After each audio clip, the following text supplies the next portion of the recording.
Ça n'a pas commencé comme un livre. Il y a...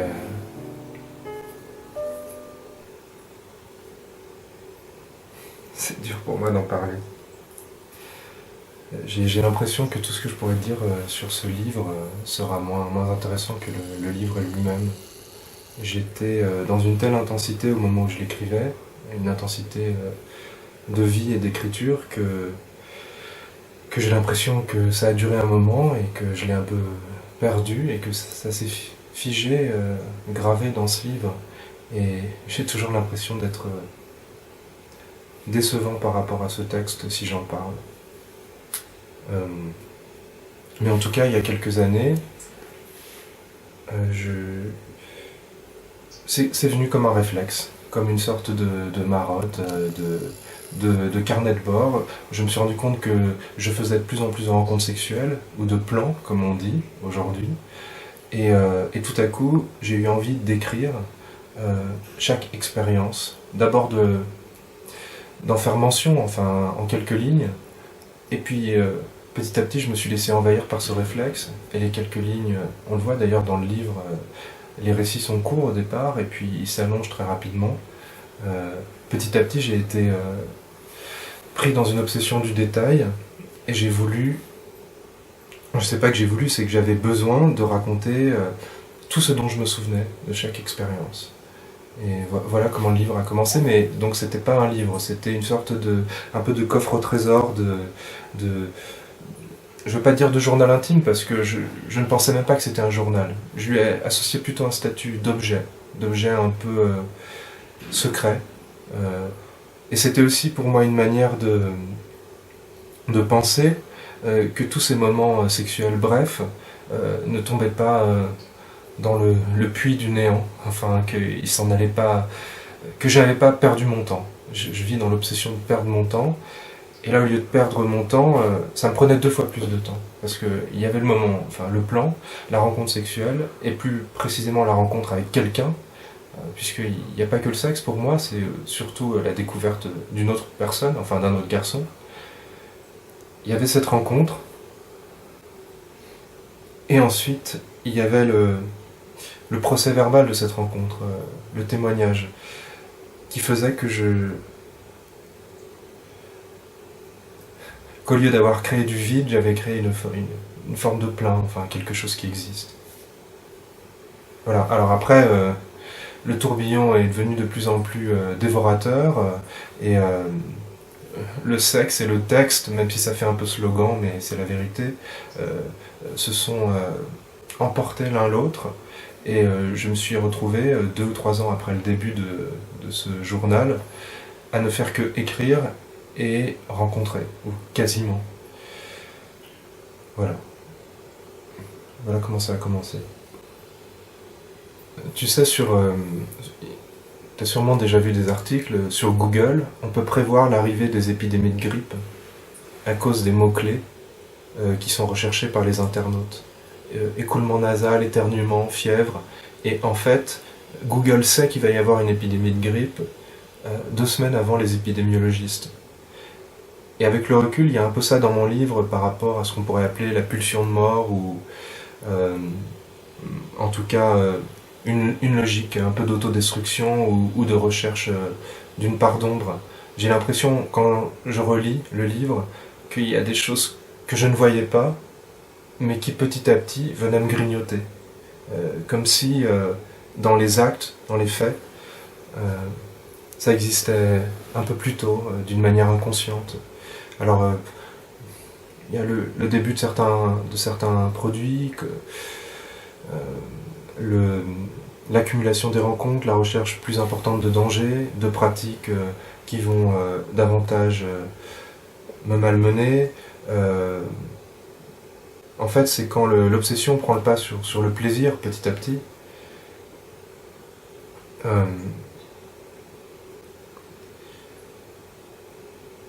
Beaucoup d'écrivains disent, c'est devenu une sorte de formule impensif, avec ce livre, j'ai voulu.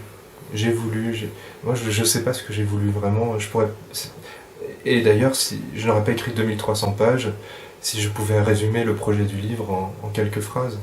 Ce que je sais, c'est que rétrospectivement, ça dessine l'itinéraire d'un désir qui se croit libre et joyeux et qui devient de plus en plus l'esclave de lui-même jusqu'à rencontrer une zone très sombre.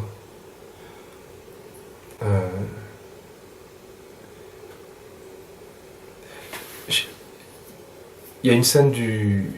J'ai vu récemment le documentaire sur Amy Winehouse, je sais pas si tu l'as vu, et à un moment elle fait un duo avec Tony Bennett. Et quelques mois plus tard, elle meurt à 27 ans. Et Tony Bennett, qui doit avoir 90 ans à l'époque, légende du jazz, on lui demande ce qu'il aurait voulu dire à Amy Winehouse s'il savait qu'elle allait disparaître. Et il lui dit si on réussit à ne pas mourir quand on est jeune, après la vie, elle apprend à vivre un peu. Elle t'apprend. La vie te donne un peu les armes pour réussir à vivre. Et je lui aurais dit d'attendre un peu, de réussir à ne pas mourir pendant quelques années et qu'ensuite elle aurait peut-être eu plus de facilité. Et j'ai ressenti un peu ça, cette urgence à ne pas mourir et en même temps cette obsession d'aller vers la mort et d'espérer. En tout cas, voilà, ça pourrait parler du livre. Quelqu'un qui à la fois s'acharne à mourir et à ne pas mourir et qui réussit à ne pas mourir.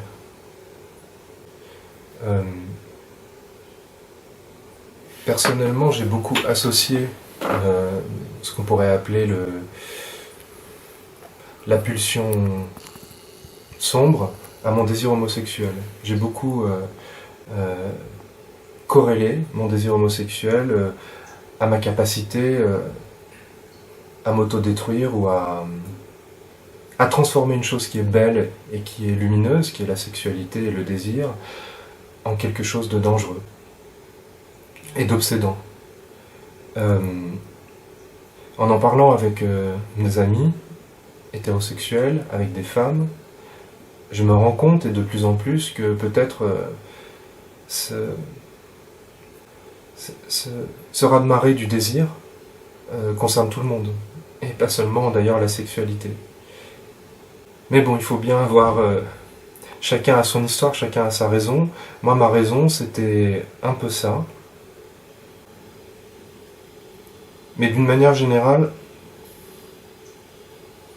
même si je ne suis pas fou de généralité, bon, je vis dans un milieu qui est très homo, j'ai beaucoup d'amis gays, et je crois que je ne connais presque aucun garçon gay qui, dans sa vie, n'a pas été aux prises avec une obsession sexuelle qui le dépassait, qui ne l'épanouissait pas et qui le mettait en danger. Je pense que ça a quelque chose à voir avec la manière dont les gays, quels qu'ils soient, découvrent le désir et l'amour, cette chose qui est quand même la plus centrale de la vie, et depuis l'Antiquité. Dans le banquet, Platon fait dire à tous ses participants que la forme la plus proche de Dieu sur terre, c'est l'amour. Et donc l'expression de l'amour, le désir, je pense que c'est vraiment le propre de l'homme. Et quand on découvre cette chose-là à 14, 15, 16 ans, le désir, eh bien, quand on est gay, dans 99% des cas, il y a un moment où ça passe par une fenêtre de honte, de souffrance, de rejet dans le pire des cas. Et ça laisse des stigmates, je pense, que ça vient entacher une chose qui aurait dû être plus simple, plus douce, et qui nous rattrape un jour ou l'autre. C'est pas une fatalité, je pense que ce qui nous rattrape, on peut en faire quelque chose.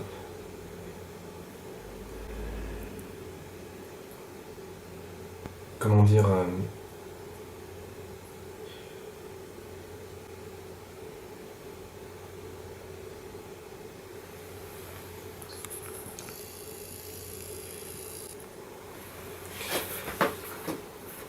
Il y a une émission de Laura Adler, quand elle faisait une émission à la télévision dans les années 90, qui m'a marqué, où on voit Guillaume Dustan venir parler de son premier livre.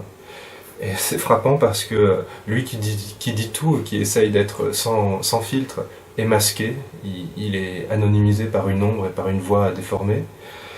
Et il dit une chose qui, je trouve, est toujours d'actualité. Il dit: on nous a tellement expliqué que être gay, c'était devenu normal, banal, c'était devenu accepté, simple, que ce n'était plus un problème, qu'on a peut-être oublié de fouiller au fond de nous-mêmes et de regarder s'il n'y a pas une forme intériorisée de honte et de rejet de soi-même.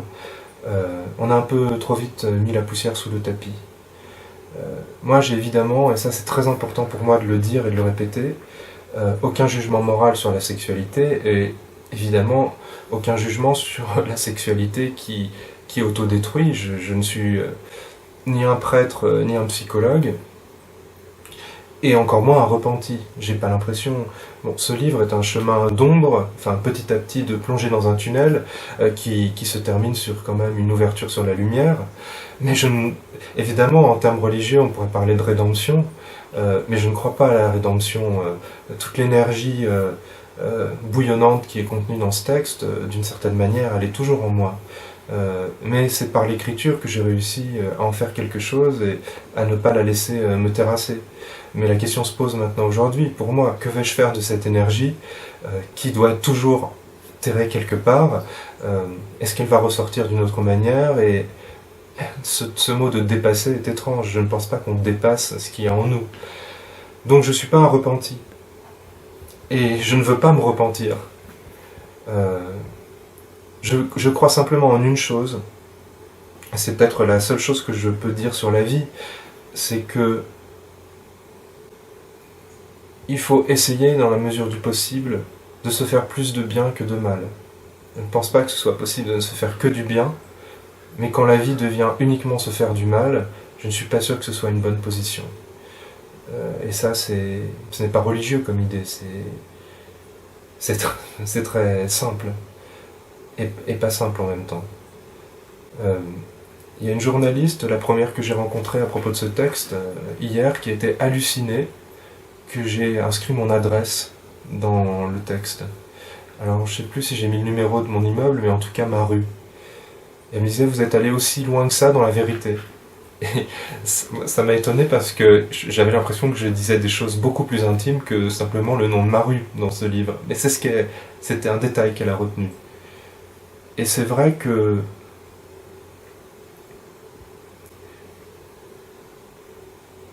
c'est Emmanuel Carrère qui a dit dans Yoga que la littérature c'est le lieu où on dit la vérité. Et j'ai l'impression que la littérature sur le sexe c'est le lieu où on doit dire doublement la vérité.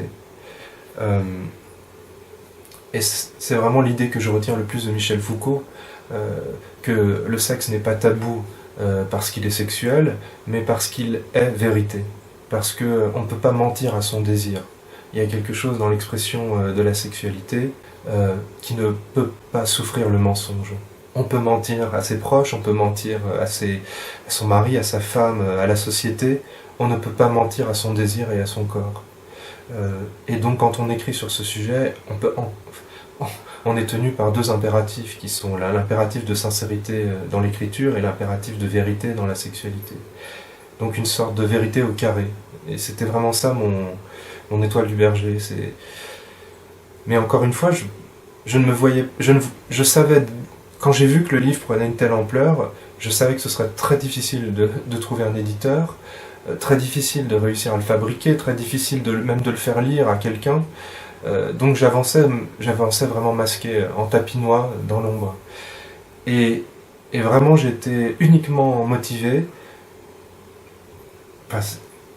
Aujourd'hui j'ai du mal à en parler parce que c'était comme c'était des années un peu de folie. J'étais vraiment dans une frénésie d'écriture et de vie que j'arrive même plus tellement à palper aujourd'hui. Et il faut que j'écoute certaines musiques qui m'accompagnaient au moment où j'écrivais tous ces textes pour retrouver un peu la sensation de ça. Et quand j'écoute ces musiques, j'ai l'impression de ressentir une intensité de la vie, qui était peut-être de marcher au bord du gouffre ou vraiment sur le fil, qui était exaltante et en même temps épuisante. Je me suis épuisé à écrire ce livre. Et tout le mensonge, ou une forme de mensonge, que je tissais dans la vie sociale, je l'annulais parce que j'écrivais dans l'intimité de l'écriture. C'était comme mon expiation. C'est évident que j'avais l'impression de me laver par l'écriture, de laver tout ce qui n'était pas vrai dans ma vie. Ça, c'était une sensation vraiment très intense. Et puis ensuite, l'impératif de vérité, il est devenu étourdissant. Il y a de nombreux textes dans cet ouvrage où j'interromps l'acte pour prendre des notes, et où je me dédouble, où mon corps est en train d'avoir une activité sexuelle, et où ma tête réfléchit à un système mnémotechnique pour noter le nombre de sensations, trouver les mots justes, parfois avoir l'épiphanie d'une sorte de description d'une sensation que je ne veux pas oublier au moment où je vais écrire. Ça m'arrive de sortir de chez le garçon, de m'asseoir sur les marches de l'escalier avec mon ordinateur et de tout de suite écrire, ou d'écrire dans le métro immédiatement, de prendre des notes sur mon téléphone, vraiment avec cette obsession de ne perdre aucun détail. Comme si j'étais conscient que mon inconscient allait passer l'aspirateur et effectuer un travail de sape sur la vérité et venir petit à petit retirer les choses les plus douloureuses, les plus brûlantes, donc les plus précieuses à écrire. Et je ne voulais pas lui laisser cette possibilité. Donc j'étais tout le temps dans une sensation de course derrière la vérité, en la laissant lui laissant le moins possible l'autorisation de se diffracter. Une question qu'on m'a posée quand je parlais de ce texte, c'était: est-ce que tu baisais pour écrire, ou est-ce que tu écrivais pour baiser? Est-ce que tu faisais des rencontres pour les raconter, ou le contraire? Et ça, je peux pas vraiment le dire. Je pense que c'était trop lié. Ce qui est probable, c'est que j'ai vécu des expériences que je n'aurais sans doute pas vécues si je n'avais pas on pourrait dire les amortisseurs de l'écriture. Comme une filet de sécurité invisible que j'étais le seul à connaître. Mais par exemple, quand je fais des expériences de prostitution, je le fais, je crois pas trop par fantasme, mais clairement pour me dire que je vais pouvoir écrire ce que j'ai vécu. En tant que garçon payé pour avoir une sexualité à ce moment-là. Je pense que je viens d'une famille, comme toutes les familles, j'allais dire, où le non-dit prime. Andrei Makin, dans le Testament français, il fait la distinction entre parler et dire. Et il dit il écrit qu'il est devenu écrivain le jour où il a compris qu'il y avait une différence entre parler et dire, et qu'il a compris que les familles parlaient pour ne rien dire. Et qu'écrire, c'était dire. J'aime cette idée. Ma famille n'est ni plus fausse ni plus vraie que les autres familles, mais elle est tenue dans cette idée qui est une idée qui traverse, je pense, tellement de familles, qu'il faut que... Voilà.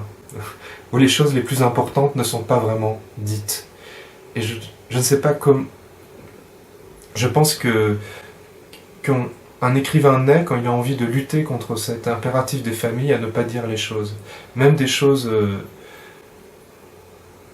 banal, enfin, il n'y a pas que des grands secrets, il y a aussi des petits secrets, il y a aussi des secrets de confort, pas seulement des drames à révéler ou à dévoiler.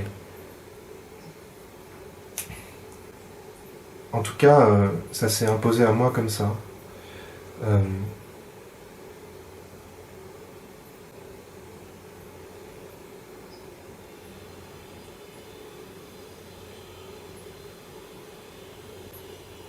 Il y a une autre dimension dans le fait de tout dire, qui est peut-être la dimension la plus, peut-être un peu plus perverse ou un peu plus malicieuse du livre, qui est que, moi ça m'étonne toujours, mais ça c'est une chose que j'ai remarqué, ça m'étonne toujours qu'on ait peur des caméras et des micros, et qu'on fouille les gens dans des contextes comme ça intimes, pour être sûr, dans certains contextes, qui ne soient pas appareillés.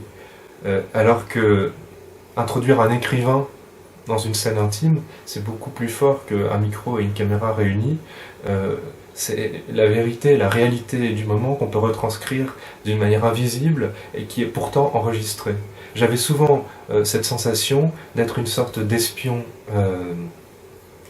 secret dans ces rencontres que je faisais et de tenir entre mes mains une sorte de papillon que j'allais non pas punaiser parce que je ne cherche pas à percer et à tuer, mais en tout cas enfermer dans un bocal et faire dupliquer dans un bocal et faire vivre le plus longtemps possible.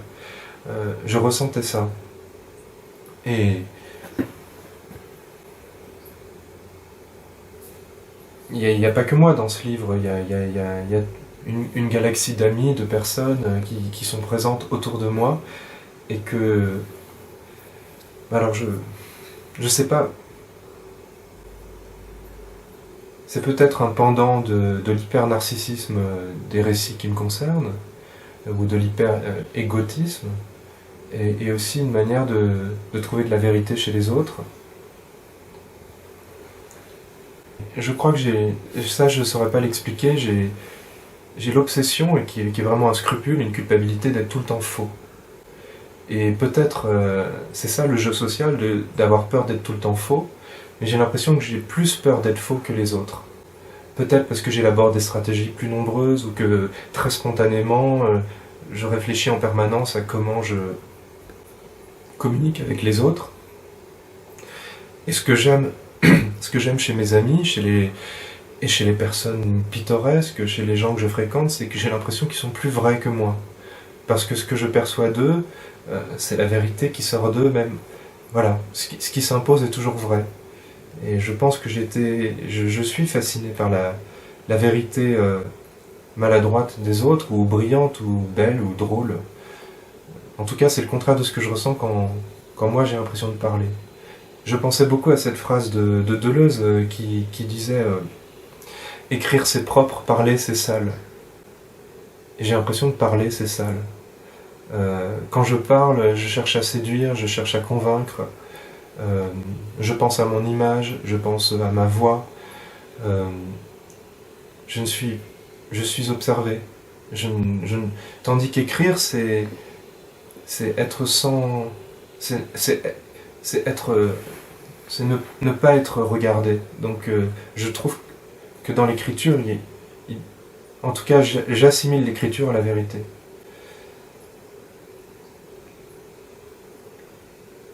Mais dire la vérité, c'est difficile. S'imposer la vérité, c'est impossible. C'est le contraire de la société quand même. Et j'admire ceux qui savent le faire. Je pense là depuis quelques jours à des... C'est pas des écrivains... Si, on pourrait parler... Parmi les écrivains, je n'ai pas beaucoup d'exemples. Mais quand on pense à une actrice comme Béatrice Dalle, à un réalisateur comme Gaspard Noé, à des gens un peu punk comme ça, j'ai l'impression qu'il n'y a pas de différence entre ce qu'ils expriment dans leur art et ce qu'ils sont dans la vie. Et ça, j'en nourris une culpabilité. Parce que j'ai l'impression d'être beaucoup plus sage et beaucoup plus gentil quand je parle de ce livre, ou quand je parle tout court, que quand je me raconte intimement. D'une certaine manière, j'admire Guillaume Dustan pour ça. Autant Cocteau avait l'air d'être un personnage poétique, mais beaucoup plus correct et beaucoup plus lyrique qu'il pouvait l'être dans sa vie, autant Dustan, j'ai l'impression qu'il n'y a pas beaucoup de différence entre ce qu'il écrit et ce qu'il est quand il parle. D'ailleurs, ça l'a grillé, je trouve qu'il s'est un peu grillé en étant trop lui-même, ou en étant dépassé par une surexpression de lui-même dans la vie. Il est devenu, dans certaines émissions, une bête de foire, presque une bête de cirque. Et je suis pas sûr que ça lui ait fait du bien. Mais Mais voilà, en tout cas, il y a quelque chose de simple dans l'écriture qui est qu'il n'y a qu'une voie pour être... pour moi, il n'y a qu'une seule voie, VOIE, pour être dans le vrai, qui est son intuition intime d'écrire ce qu'il faut écrire. Dans la vie sociale, il y a 1 milliard de voies possibles et j'ai toujours l'impression de choisir la mauvaise. Moi, j'ai découvert l'amour et la sexualité par les réseaux. Quand j'avais 14... Alors d'abord, mes parents ont découvert ma sexualité à cause du porno. Je ne savais pas qu'il y avait des historiques sur l'ordinateur, et vers 14, 15, 16 ans, ma mère a découvert sur l'ordinateur familial des sites qui l'ont choquée.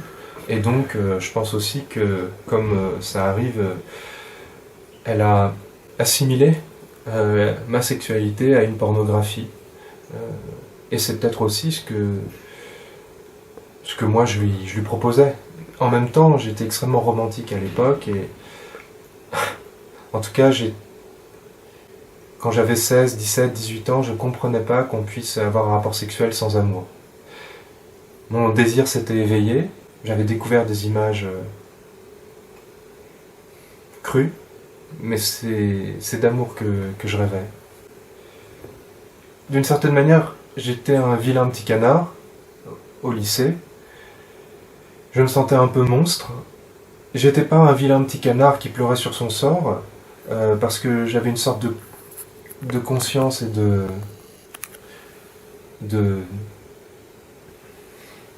d'orgueil, on pourrait dire. Mais je n'aurais jamais osé aller vers quelqu'un dans la vie. J'avais trop peur de ce que j'aurais exprimé.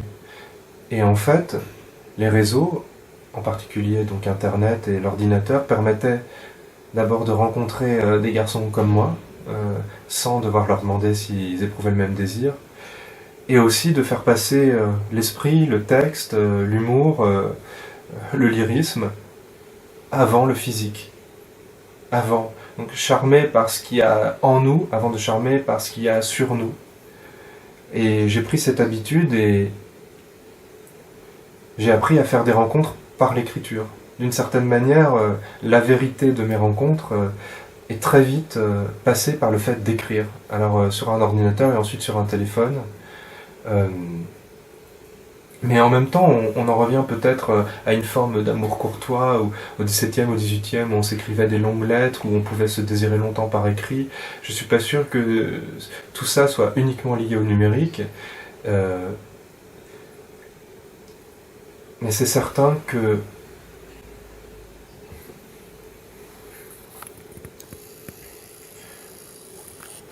sur Grindr, qui est devenu une application majoritaire, il y a une immédiateté qui est étourdissante. Bon, comme c'est le cas sur d'autres applications, les garçons sont géolocalisés, donc on peut voir qui autour de soi recherche une rencontre, 50 mètres, 100 mètres, 200 mètres. À Paris, c'est plutôt tous les 10 mètres. Et avec on a l'impression d'être dans un jardin illimité avec des fruits à cueillir derrière chaque porte.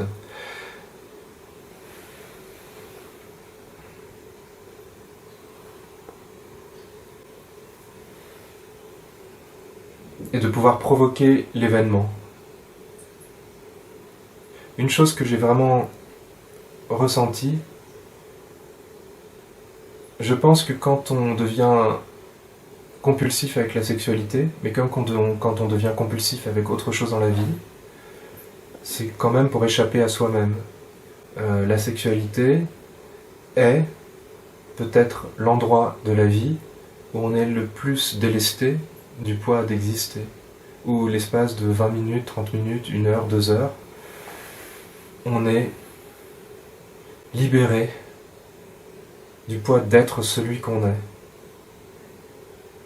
Donc la question que ça pose, c'est quand même, en définitive, pourquoi c'est difficile d'être celui qu'on est, pourquoi c'est difficile d'exister, et ça peut donc très vite devenir une drogue, parce que quand on est libéré de ce poids, on a envie d'en être libéré tout le temps. Et c'était mon cas. Le fait d'écrire toutes mes rencontres sexuelles me poussait à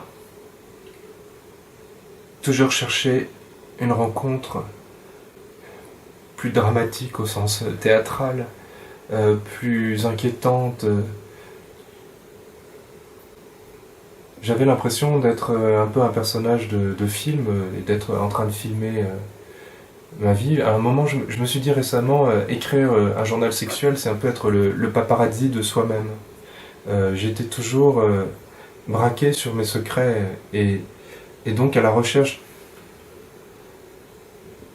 Une rencontre qui, chez une personne, disons, mesurée, aurait fait peur, ou aurait inquiété, ou là où d'autres auraient reculé, j'y allais 2 fois plus en me disant que j'aurais des choses à écrire plus fortes.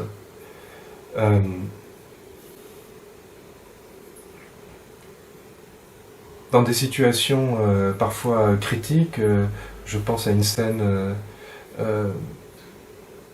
à Tanger où je suis enfermé avec 2 garçons qui me demandent de l'argent alors que ce n'était pas prévu au départ et qui deviennent menaçants dans un appartement clos.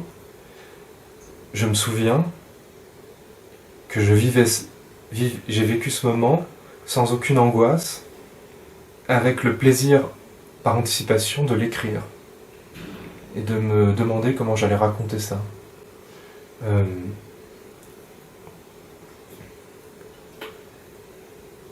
Je n'ai aucune théorie générale sur l'écriture, mais la seule chose que je crois, c'est que la manière d'écrire une chose vient avec cette chose et que l'écriture se forme en fonction de ce qui est clos. Mais par exemple, les stops, les cuts, les pauses, tout ce jeu avec des mots brefs, j'ai pas décidé de les employer. D'ailleurs, il y en a moins au début du texte. C'est devenu une sorte de nécessité pour pouvoir faire vivre ces rencontres qui se ressemblent souvent et pour leur donner un rythme, un tempo et pouvoir changer d'un coup de focale, passer d'une idée à un organe, passer d'un organe à un décor. J'ai été très attaché à décrire le décor des garçons chez qui je me rendais, les bibelots, la manière dont les appartements sont décorés, ce que je perçois de l'identité sociale de l'autre. Et tout ça, comment le connecter, comment le jumeler dans un texte. C'est, du point de vue de l'écriture, et le jeu il était là pour moi, essayer de toujours être dans un mouvement et dans une précision et dans une, on pourrait dire, une énergie de ce qui arrive qui est vivante. J'ai retourné beaucoup les textes. En même temps, une fois que je les écrivais, je conservais le corps du texte dans sa vérité première. Mais j'ai énormément retravaillé justement les points de connexion, les rouages de chaque texte pour donner le sentiment d'un moment qui se déroule au présent et qui existe. Et donc, des solutions naturelles sont nées de cette nécessité. Ce que je ne dis peut-être pas, c'est que c'est presque avant tout un livre sur le couple. Qu'est-ce que c'est faire couple ? Peut-on être en couple quand le corps appartient à tous les autres, sauf à celui avec lequel on est en couple ? La preuve que oui. J'ai été très en couple, et je me suis senti vraiment en couple au cours de la rédaction de ce livre. Et peut-être même que c'est parce que je me suis senti tellement en couple que j'ai pu vivre toutes ces aventures, toutes ces rencontres, et aller explorer toutes ces grottes. Si j'étais seul, j'aurais eu trop peur. C'est là où le couple devient un outil à double tranchant, et où on peut se demander si dans le couple il n'y a pas aussi quelque chose qui incite.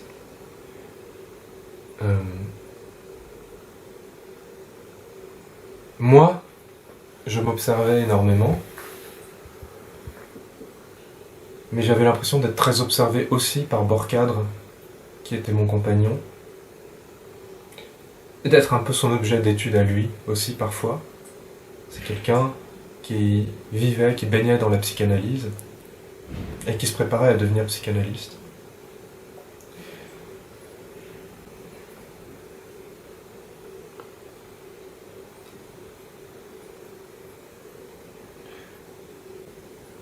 À propos de m'observer, je voudrais... c'est une nuance qui est importante pour moi. Je m'observe, mais je ne m'adore pas. J'ai même très peur de m'adorer, et la condition sine qua non pour écrire ce livre, c'était d'être intraitable avec moi-même à tous les niveaux. Et j'ai l'impression que notre génération, c'est une génération où on propose beaucoup aux jeunes, et en particulier aux jeunes queer, de s'auto-adorer. C'est une sorte d'américanisme. Aux États-Unis, il faut dire I am beautiful, je m'aime, I love myself, etc. C'est devenu une sorte de mantra. Il faut s'aimer. Et moi, je pense pas qu'il faille s'aimer. Il faut s'observer, s'intéresser, s'étudier, mais pas s'adorer. Voilà.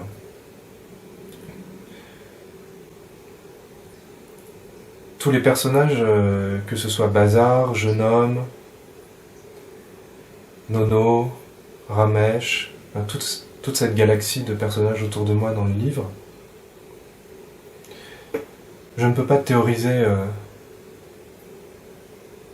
leur présence. Ce que je sais, c'est que les seules choses que j'ai réussi à écrire, parce que j'avais d'autres projets de romans au moment où ce livre était en train d'être construit, je n'arrivais pas à les achever.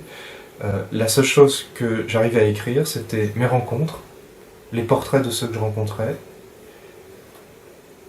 et les phrases et les idées entendues autour de moi qui me plaisaient. Donc le filtre a été spontané, mais ce qu'on peut dire, c'est que dans l'humour, parce qu'il y a quand même beaucoup d'humour à travers, enfin de drôlerie pour moi à travers toutes ces phrases que je note, c'est aussi, l'humour et la drôlerie sont aussi des choses qui nous délivrent de nous-mêmes. Donc c'est peut-être ça le point commun avec la sexualité. Quand on rit, c'est Alphonse Allais qui disait le vrai rire vient du ventre, c'est pourquoi les gros cerveaux ne rient jamais, ou quelque chose comme ça, ou les intellectuels ne rient jamais.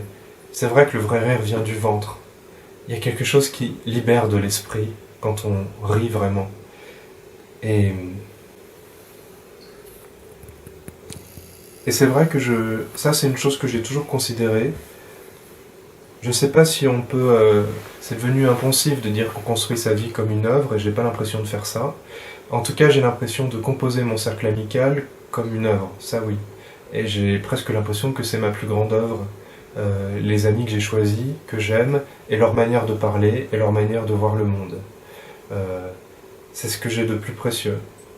Beaucoup plus finalement que les livres que j'aime.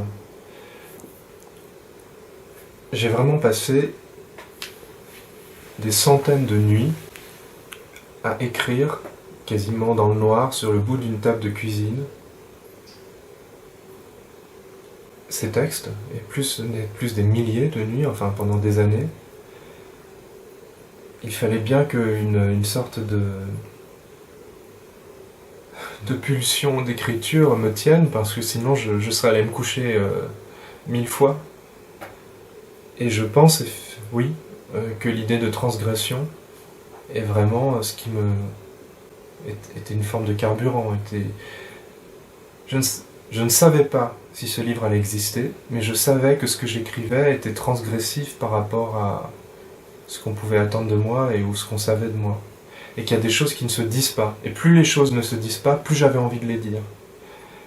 Notamment parce que je pense que c'est très important de rappeler qu'il y a une grande différence entre le fantasme et le réel, et que ce n'est pas parce que on pense des choses qu'on les fait, et qu'on n'est pas coupable de ces fantasmes, et aussi que la sexualité, c'est pas un endroit où on est parfait.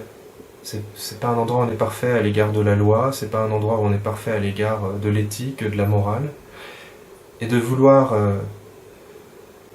de rêver d'une sexualité qui soit toujours fondée sur la morale, le respect, l'éthique, la bienséance, pour moi c'est un projet impossible. On peut être motivé, et c'est mon cas, par la gentillesse, en tout cas vouloir ne pas faire de mal à l'autre. Ça me semble évident, mais c'est pas aussi simple que ça. À propos de mes parents, ce serait naïf de prétendre que j'ai passé tant de temps à écrire ce livre et que j'ai découvert à la dernière page qu'il était possible qu'ils le lisent.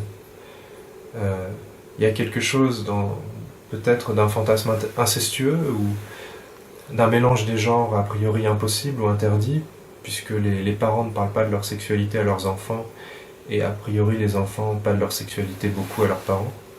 Il y a quelque chose, un mélange transgressif qui m'a nourri.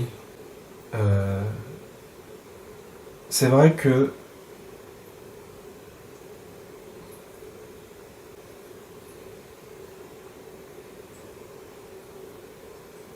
je parlais de ma recherche de l'événement dans la rencontre sexuelle, que quelque chose se passe, que quelque chose arrive. Et j'aime l'idée que ça s'applique aussi à l'écriture, que dans la percussion entre la vie et la littérature, entre la vie et l'écriture, il y a des ondes de choc qui rendent la vie un peu moins ennuyeuse ou un peu moins banale. Donc sans doute, j'attends qu'il y ait des ondes de choc et je jette ce livre dans la mare, à la surface tranquille, ou presque tranquille de la famille et des autres. Mais Hervé Guibert, quand il a écrit Mes parents, j'ai découvert récemment qu'il avait noté comme dédicace à ses parents, dans ce texte très dur pour ses parents, attention, montagne russe, ça va secouer, attachez bien vos ceintures, si nous le voulons bien, nous en sortirons tous indemnes. J'aime bien le nous, si nous le voulons bien. Et moi, je ne sais pas comment donner ce livre à mes parents. Ça pose encore la question du double, puisqu'ils sont à la fois des parents fiers que leur enfant publie un livre, et en même temps, j'ai un peu, parfois, l'impression de leur planter un couteau dans le dos, ou de trahir quelque chose qui est la morale familiale. Je pense que je vais leur écrire que j'ai écrit ce livre pour qu'ils le lisent, et pour qu'ils ne le lisent pas. Les deux à la fois. Une des raisons pour lesquelles j'ai pas numéroté ou comptabilisé les rencontres que je fais dans ce livre, c'est que j'ai une haine de l'expression tableau de chasse. Je trouve ça vulgaire. J'ai l'impression que ça me que c'est un prédateur qui cherche à accumuler les proies, les conquêtes. Je ne tirerai aucune fierté, aucun orgueil du nombre de conquêtes. D'abord parce que je pense que à chaque nouvelle rencontre sexuelle, on est vierge de notre désir envers cette personne. C'est comme si tout recommençait à zéro à chaque fois. C'est aussi la beauté de la sexualité, cette idée que tout peut recommencer à zéro. Et d'autre part,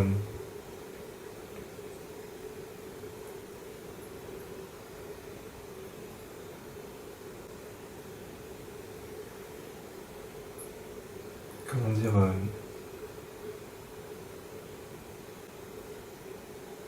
je me suis jamais dit et un de plus.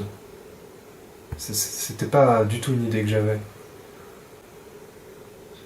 Je me disais, voilà, et un chapitre de plus peut-être. Et en même temps, c'est infernal parce que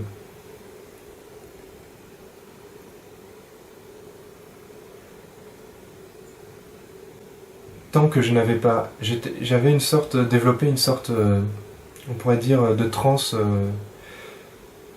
mémorielle, tant que je n'avais pas écrit ce que j'avais vécu, et quand même souvent je ne pouvais pas l'écrire tout de suite, parce que j'avais des rendez-vous, je devais travailler, des vacances, une réunion de famille ou autre. J'étais comme un fantôme de moi-même, en essayant de garder intact tout ce que je pouvais, et pour jusqu'au moment où j'aurais 2, 3, 4 heures devant une page blanche, pour enfin poser ça quelque part et être libéré de ce poids de la mémoire. Mais ça m'a intéressé aussi à certains moments de jouer avec cette temporalité et de voir quels détails disparaissaient quand j'écrivais un jour après, une semaine après, 10 jours après. C'est pas le même récit. De quoi je me souviens? Qu'est-ce qui s'en va en premier quand on raconte une expérience sexuelle et qu'on laisse passer quelques jours? Ce qui s'en va en premier, c'est les sensations. C'est la description corporelle, vraiment des percepts, comme on dit en philosophie. Vraiment des sensations du corps. C'est ce qui s'en va en premier.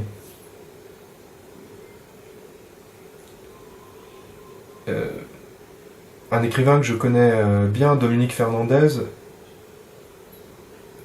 lui, il pense que la mémoire est plus précieuse, efficace, quand du temps a beaucoup passé, et qu'elle fait le tri.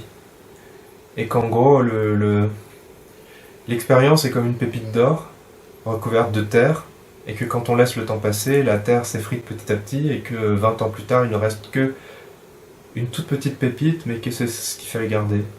Mais moi, la terre, elle m'intéresse aussi. Ce que je pense, c'est que la terre, elle existe dans la vie, et que tout ce qui existe dans la vie mérite d'exister en littérature. Il n'y a rien qui soit présent dans la vie, même les égouts, même la terre, même ce qui est le plus considéré comme le plus sale, ou le plus encombrant, qui doivent être supprimés d'un texte. Donc finalement, écrire tout de suite, peut-être que je ne laisse pas la mémoire faire le tri, mais ça dit aussi autre chose du réel.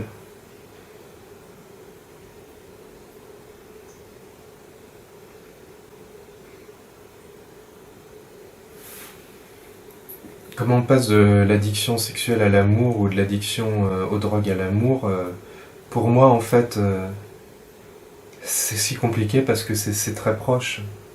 Et c'est vraiment... j'aime pas tirer de conclusion, mais je crois quand même que dans la recherche sexuelle, il y a toujours quelque part une recherche d'amour, une recherche de corporalité, une recherche de sensations primitives, une recherche d'un contact, même quand ça ne ressemble pas du tout à de l'amour. Et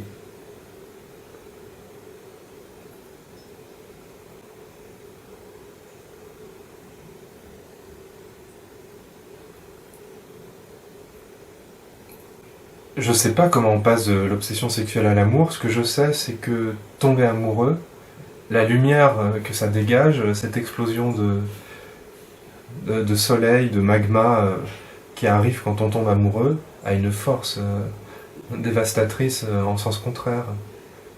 Que tout à coup, ça projette une lumière sur le corps qui est plongé dans l'ombre, que ça projette un bonheur dans une vie qui ressemble parfois à un chemin de croix.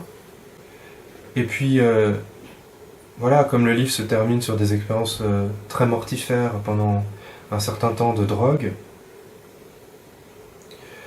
voilà, la drogue est ce que l'humain a trouvé de plus proche de l'amour, mais de pas assez proche pour que ce soit de l'amour. Et en particulier ces drogues du chemsex, qui sont des drogues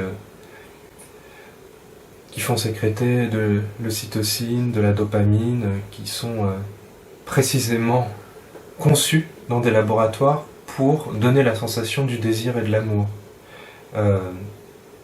Et c'est pour ça, je pense d'ailleurs, que la drogue est si répandue dans le monde, si facile d'accès, et si dominante sur les 5 continents, parce que c'est en général plus facile de trouver une drogue que de trouver l'amour. Statistiquement, plus facile de payer 30 € pour renifler 1 gramme de poudre que de rencontrer l'amour. Donc le choix pour beaucoup est vite fait, et je leur en fais pas le reproche. Après, de la même manière que j'ai aucun jugement moral sur les pratiques sexuelles, j'en ai Pas du tout sur les drogues, je reviens à ce que je disais tout à l'heure. Pour moi, la limite, c'est de réussir à ne pas mourir, de réussir à ne pas se faire de mal. J'admire et j'envie ceux qui savent utiliser des drogues pour s'amuser de manière sporadique et joyeuse. En tout cas, moi, je ne les ai pas utilisées pour ça. La manière dont elles ont pris le pas sur ma vie a rejoint une nécessité de se détruire. Et donc, je ne suis pas un bon client pour les drogues. Il y a peut-être des bons clients. Un grand psychologue américain disait un bon drogué est un drogué heureux. J'en ai pas rencontré beaucoup des drogués heureux. Mais en même temps,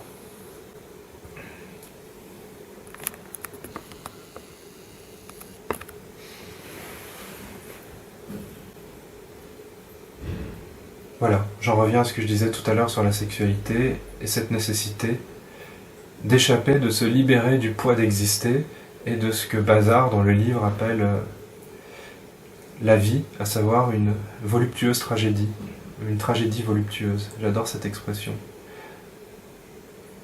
Il n'y a pas beaucoup de moyens de supporter cette tragédie voluptueuse, mais j'ai essayé peut-être de les réunir dans ce livre.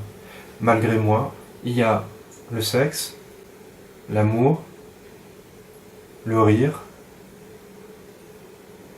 et la création artistique. D'un côté, en tant que consommateur ou producteur. Peut-être un peu la gastronomie, et j'en vois pas beaucoup d'autres.